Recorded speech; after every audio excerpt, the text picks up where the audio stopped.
Phoenix1. Thank you very much. I'm here with the Canadians of Phoenix1 and Nori and Zig, Vancouver.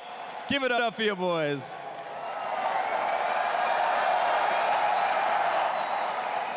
Insane crowd here to watch you guys, but I mean, that was one hell of a series. Just coming off fresh. And Nori, what are you feeling after that crazy game 5? My heart's beating really fast. I honestly, even in game 5, I didn't think we were gonna win. It was like 50-50. I was getting super nervous, but towards the end, that feeling of knowing that you're gonna win is so good, and I'm so proud to be a Canadian and win in front of my country. And for Zig, what about you? I mean, that was an incredible series from both of you, but how are you feeling after game 5? I feel pretty much the same way. Just, I was like trembling a lot, and my heart was beating really fast, but yeah, I'm just really glad that we won. All right, so Zig, you had an incredible series, playing a bunch of different champions, making sure you're in your signature picks. I just feel like this split has been one of your best splits, maybe your best split ever. How are you feeling about your improvement, your growth now that you guys have secured 3rd place?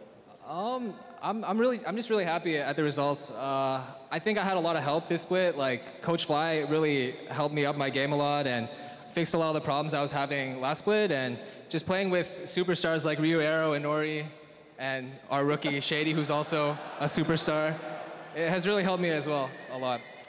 And Nori, for you, I mean, you guys are down 2-1 in that series. I know, it can be tough mentally to come back, but you had 2 incredible back-to-back Elise games. What did you do to kind of get yourself out of that spot being down 2-1 and just know that you're going to carry this game? I think I have a pretty bad reputation for being a tilter. So after that game, I kind of expected everyone to be like, Nori's tilting, but I think in front of my crowd, it kind of motivated me to like play better and not prove that I'm not a tilter and I can't come from the game. And I think it makes sense here because the flag you're wearing is not that familiar to many people, but what are you wearing across your back today? I think most of the people here know this is the British Columbia flag.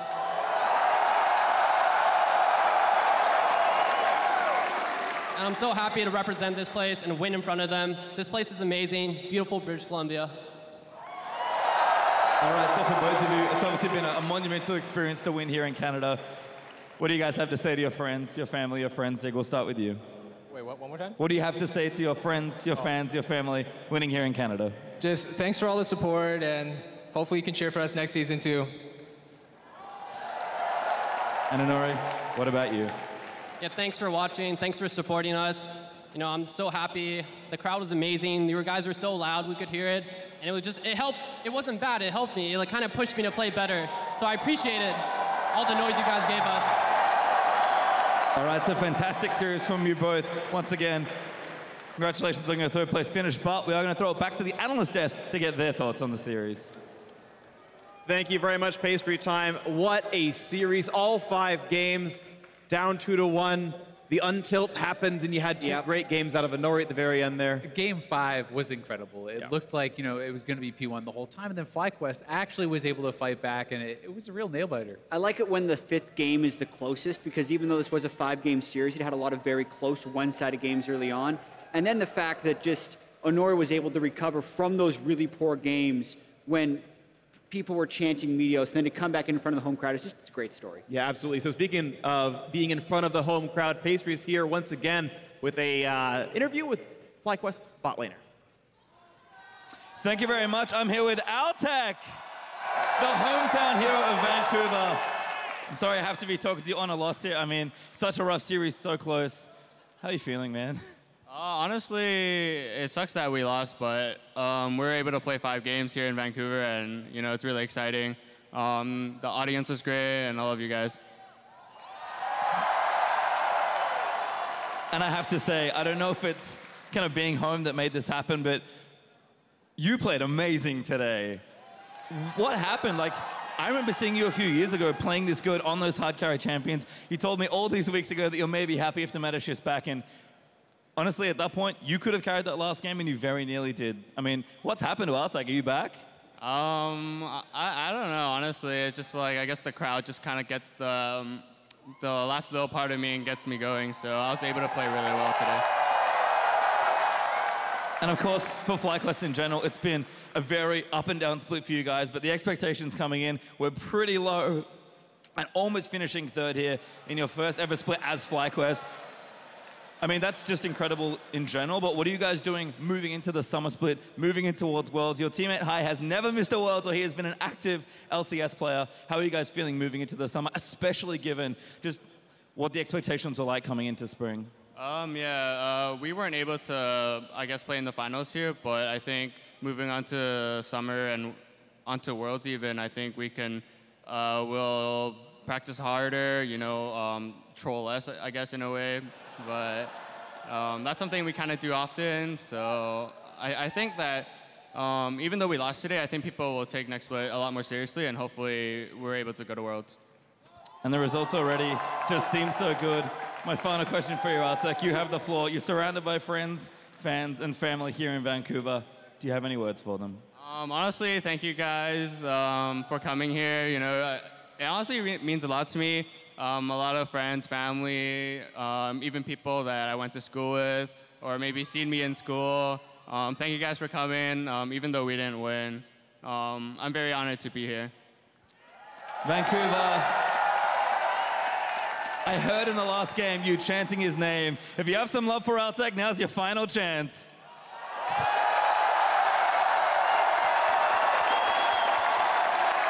All right, Artek, thank you very much. Thank you again for the interview after the tough loss there, but we are going to throw it back to the analyst desk to wrap up the day.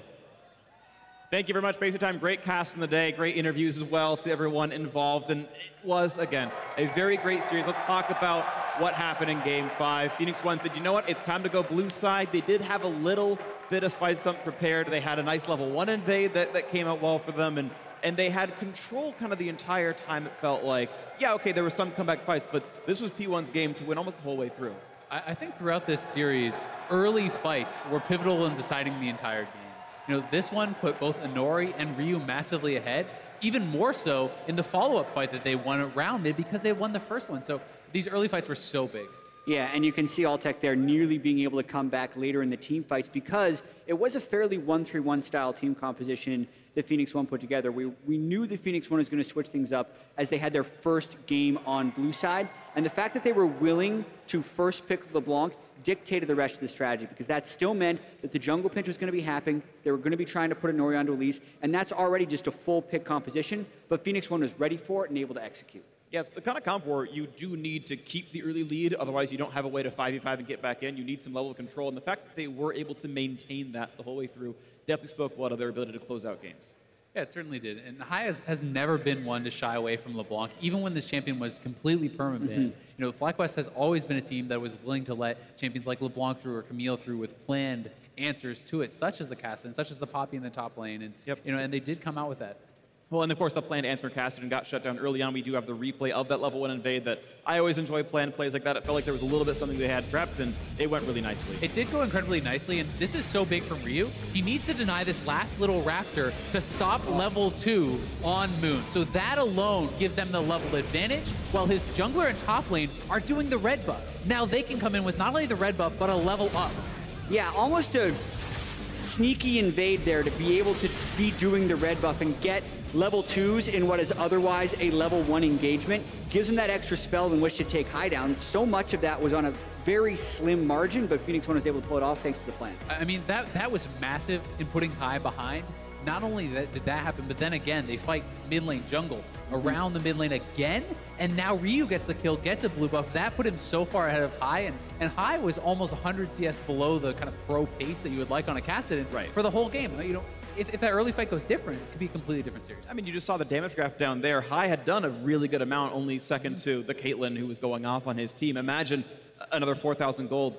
He takes over that game probably. Potentially, he was down about 3,000 or 4,000 gold to Ryu, and even then, some of the R stacking he was able to do in the fights made them very competitive down the stretch. Exactly. But that's what we saw, a very close 5 game and very closely matched teams. Yeah, very closely matched teams, but it was the 5-game win to Phoenix1. And of course, as P1 has had plenty of huge plays, it was hard to call out exactly who stood above the rest, but we are going to award Zig as player of the series from the top lane. I loved his play of Game 5, absolutely.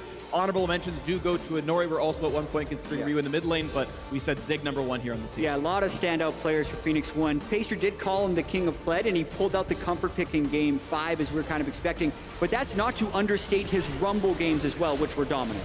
And I think one of the most impressive things about Zig is he created his own leads. Particularly when you look at this played game, he's getting camped nonstop by Moon. Not only does he absorb all this pressure and still stay even, he turns around a 1v2 dive, gets a double kill, and ends up being way ahead. And that moment right there was such a pivotal moment in the series because in the mid lane, FlyQuest had just turned to play around and the game was getting very close. If that dive is successful onto Zig, FlyQuest pretty much pulls even in that game 5 with the scaling of the Cassidy and Caitlyn. So huge moment there to just kind of cap off his player of the series performance. Yeah, 'cause that was where Moon was putting so much of his attention in the first place, was trying to get that top lane ahead, and the fact that he's able to turn that around is obviously pretty incredible. Now, before we look ahead to tomorrow's match, let's check in with what some of you sent us at home with your tweets. We have Snoopy, who joined us in the crowd. Thank you very much, Snoopy, for joining us. One of the old school LCS pros. If you don't know who he is, has been a top 4 Long world time no competitor. see. Yeah, but Old a great school EG player. Yeah, absolutely. Lots of great people were on that team. Lots of great people. Can't think of anyone else though. Once played with Altec as well, who was on stage today. That's true. Yeah, used to be in the same team together on the Winter Fox, I think, lineup if it was at that point, or something. One of the incarnations that turned to that. Anyway, more tweets at Ponox brought their crew to cheer on Phoenix1. To get that one up there, I'm glad everyone's got their jerseys in, smiling and happy to join the crowd. And we also have more to point out with at Koala Tea Time. Beautiful. Good job on the pickup there. And Pigeon. Yep. Our VIP on stage, Pigeon, maybe Medios Incarnate, as some people are calling That it. Pigeon was having a blast. It was just circling the arena for what felt like hours. To applause every time we went in front of that audience. They're like, yeah, it's the Pigeon. Oh, my. Like another one. Yeah. Someone made a Twitter account for him. Yeah, we have an LCS Pigeon account now as well, making it a very appropriate Twitter handle. Of course, fly a win. No surprise when you've got the wings, but honestly, just was great to see all the fun memes that showed up today, and of course, huge props to Riv for the great carrier pigeon pun earlier. Yeah, we had so many great moments. I think the Altec Penta at home, that's something that's going to live with him forever, and that's one of those moments that is really, really special for any player.